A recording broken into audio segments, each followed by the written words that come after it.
Spider-Man has the greatest rogues gallery in all of comics, and in this series of videos we're going to go through every Marvel Legends Spidey villain created, and attempt to replicate some iconic artwork in the process. And we're going to start at the beginning with the characters created by Steve Ditko.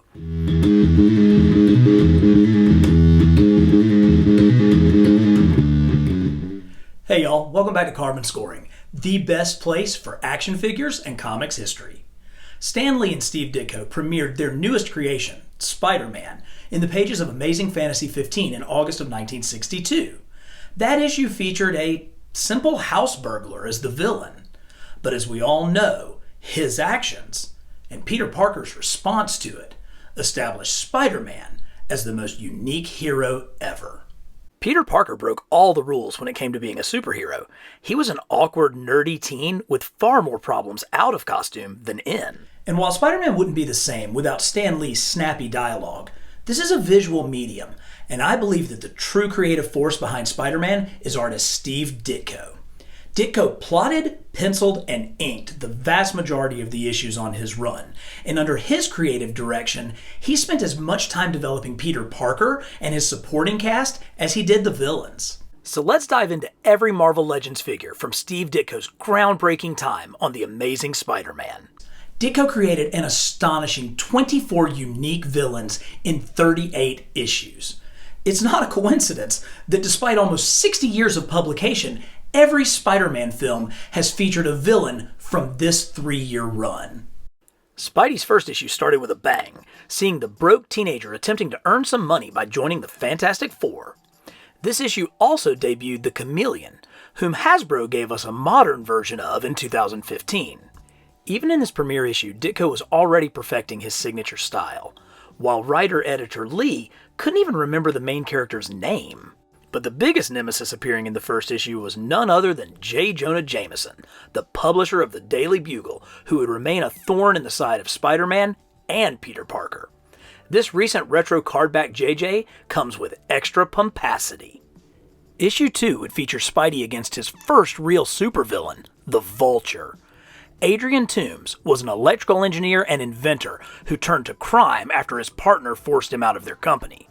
While he's had newer releases, he's represented here by the Toy Biz figure from the 2005 Fearsome Foes box set.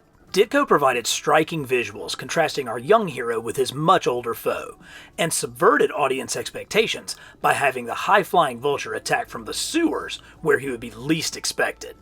Spidey faced another geezer in this issue with the terrible Tinkerer. Doubt we're going to see a figure of this guy. Fun fact about issue 2 of Amazing Spider-Man. It was the first Marvel comic to display the now famous corner box. It was Ditko's idea to put an image of the main character in the upper right-hand corner so that it would be visible no matter how the book was displayed on a newsstand. Issue 3 introduced Spidey's greatest nemesis, at least during Ditko's run, Otto Octavius.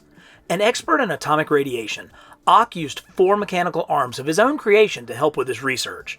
But an experiment gone wrong bound him to his arms and drove him insane. Hasbro's 2018 figure captures Ock in all of his megalomaniacal madness. Doc Ock was a bit of a joke when I was first reading Spidey in the 80s, but he constantly had the upper hand in these early issues. The hits keep coming as Lee and Ditko introduced their third member of the Sinister Six in 4 issues with the Sandman. This version of Flint Marko was a 2017 Build-A-Figure from Hasbro. Once again, Spidey had to use brains over brawn to defeat his foe, further separating him from all the other characters on the stands. Issue 5 featured the FF's fiercest foe, Dr. Doom, perfectly represented by this recent retro cardback figure. Lee and Ditko reached back to their Monster of the Month days in designing the Lizard, but it was his backstory as a family man and scientist looking for a way to regrow his amputated arm that gave the character meaning. Once again, Toy Biz's 2005 Fearsome Foes figure fully captures Ditko's design. Spidey again flexes his scientific muscles to cure the doomed lizard. Issue 7 saw the return of the Vulture, while Issue 8 proved Stan was reading too much fan mail, with the Tribute to Teenagers banner across the cover. And while the odds of getting a living Brain figure are approximately 0, wouldn't you love to see Flash Thompson on a retro card back? Struck by lightning while in contact with a downed power line, Max Dillon became a living capacitor as Electro, one of Steve Ditko's most unique designs. Hasbro's 2020 retro figure fully gets this outlandish costume. And with that, Electro becomes the 4th member of the Sinister Six, only 9 issues into the run. If you ever wondered if Ditko's style really made that much of a difference in the look and feel of Spider-Man, just check out that Jack Kirby cover for issue 10. Kirby is an undisputed god, but he didn't get Spidey. And this issue brought us the Big Man and the Enforcers, who I'm lucky to have custom figures of. Let's check these out a little closer. You have Frederick Foswell as the Big Man, the diminutive Fancy Dan, the Laredo-wielding Montana, and the muscle of the team in Ox. As we will see, these gangster-styled villains were the perfect foils for Spidey, based off of Ditko's objectivist worldview, where there is good and bad, and nothing in between.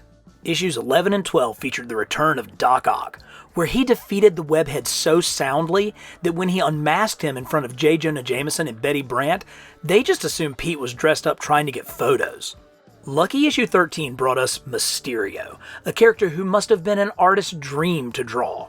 We went through a number of crappy Mysterio figures from Toy Biz and Hasbro, all trying to incorporate some kind of play feature in the mask, until they finally nailed it with the retro cardback figure in 2020. Those comic-accurate colors and simple dome mask are perfect. Finally, we have the Green Goblin, voted by my viewers as Spidey's greatest foe.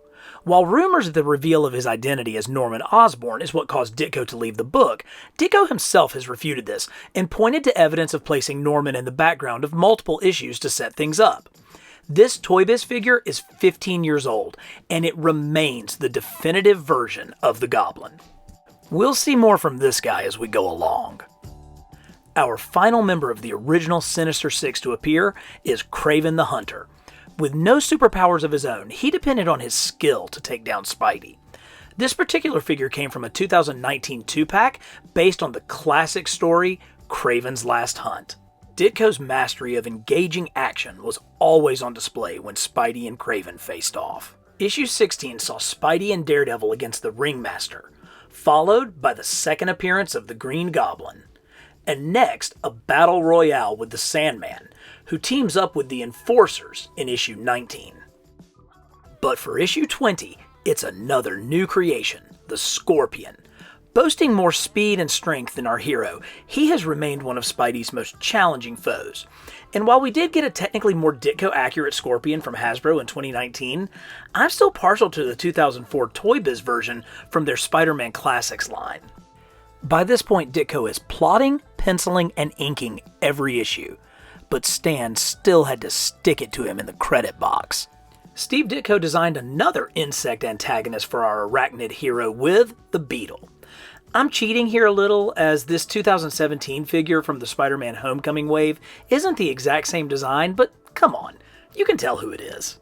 I also think this is the beginning of Ditko's peak in illustrating the book. Every panel is a masterpiece. Issue 22 brings back Jack Kirby's Circus of Crime, while 23 is one of the single best stories in the entire run, setting up the Crime Master gangster stories to come. And issue 24 is the visual inspiration for the Mysterio scenes in Spider-Man Far From Home.